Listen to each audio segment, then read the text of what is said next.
Children in Florida are screwed. Last year, Republicans in Florida leveled a 43% cut to their Healthy Families Florida program that provides assistance to expecting parents and newborns in an effort to curb child abuse and neglect. As a result of the cut, services were dropped to more than 3,500 high-risk families, more than 5,000 children. But this year, Governor Rick Scott was given a lifeline by the federal government to keep the program afloat.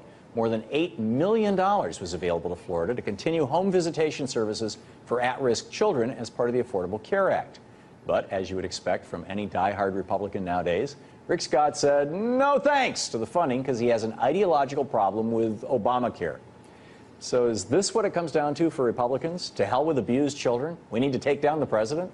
Here to explain this dangerously irresponsible position Governor Scott has taken, I'm joined by Seton Motley, president of Less Government. Seton, welcome back.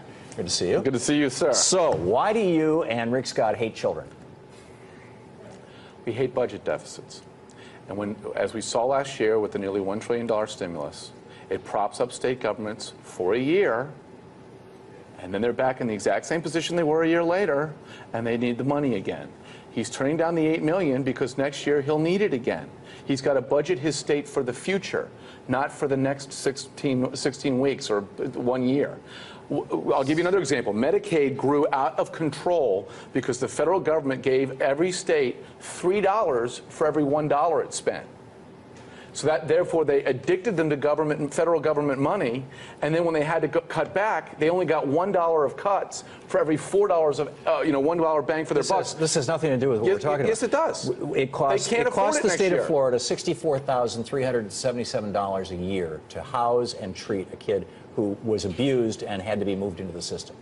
To prevent that abuse, it costs the state of Florida $1,671 a year. If we know that program actually works, which we don't. We do. No, we don't. A 5-year independent study shows 98% of children served in the Healthy Family programs are abuse-free. They can't afford it. They can't afford it. States are broke. They can't afford $1,600 a year to avoid spending $64,000 a year for 10, 15 years of their kid's life, Tom. and then $60,000 and where are we getting the money? And where are we imprison those kids? And where are we getting the money? We're $14.4 trillion in debt. So where are we getting the money? To hell with the abused kids. I'm saying to hell with the federal spending. Children. I'm saying to hell with borrowing money we don't have to continue to spend money on programs that we cannot. Well, we could easily have that money, Seton, if we simply. Well, let's roll back the Bush tax cuts. Let's roll back the Reagan tax cuts. The revenue increased in the 2000s under the Bush tax cuts.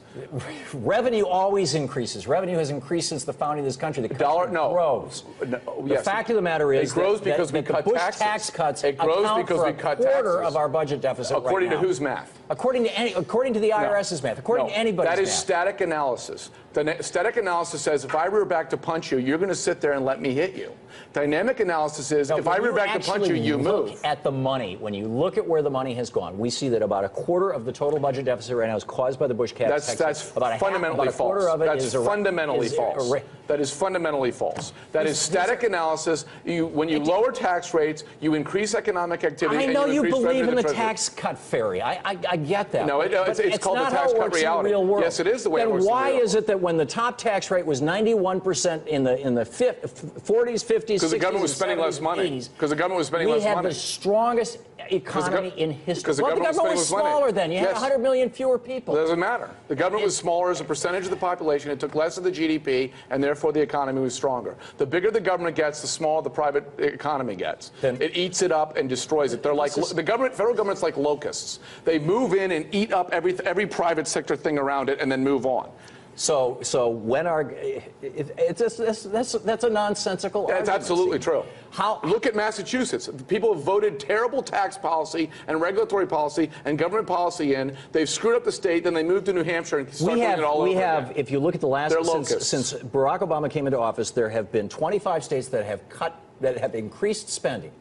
Have increased taxes. How's California doing? Have 25 states that have increased taxes, increased spending. On average, their GDP has gone up 0.5 point, and unemployment's gone down 0.5 point. How's California doing? 24 states. I don't know. 24 states have cut spending. They're insolvent.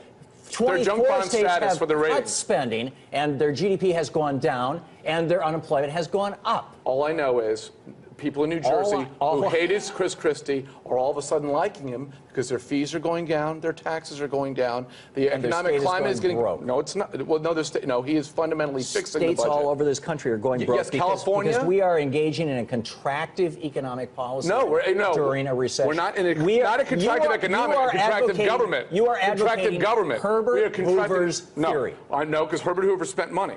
I'm at the federal level. I'm talking about contracting government. Liquidate it all. Contract government. Do it away with it. We don't need no stinking government. The name of my organization is less government, not no government. Here's the simple question then relative to this. You've got kids who are at risk.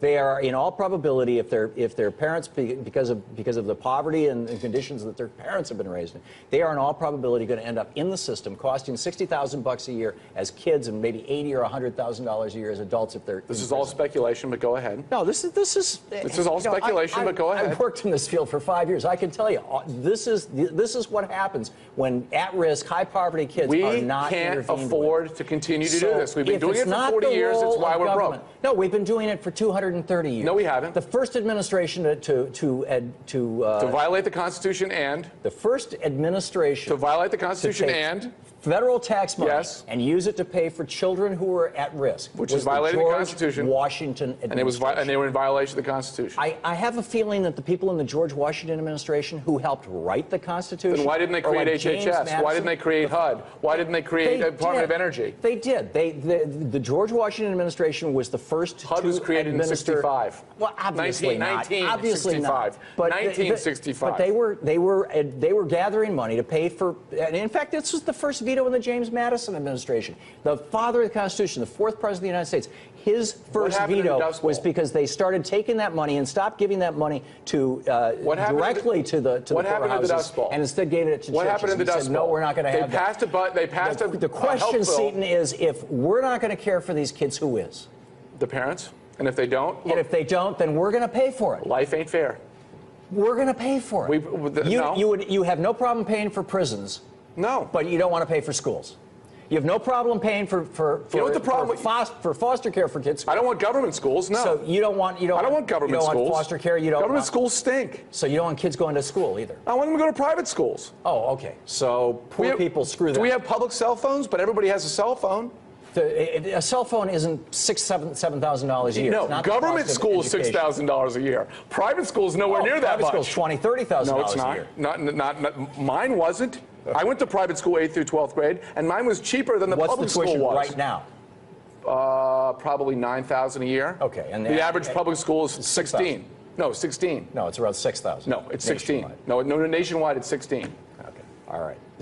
It is. It absolutely is. Government schools stink. We're doing dueling numbers. Seton, thanks for joining. Always a pleasure, Tom.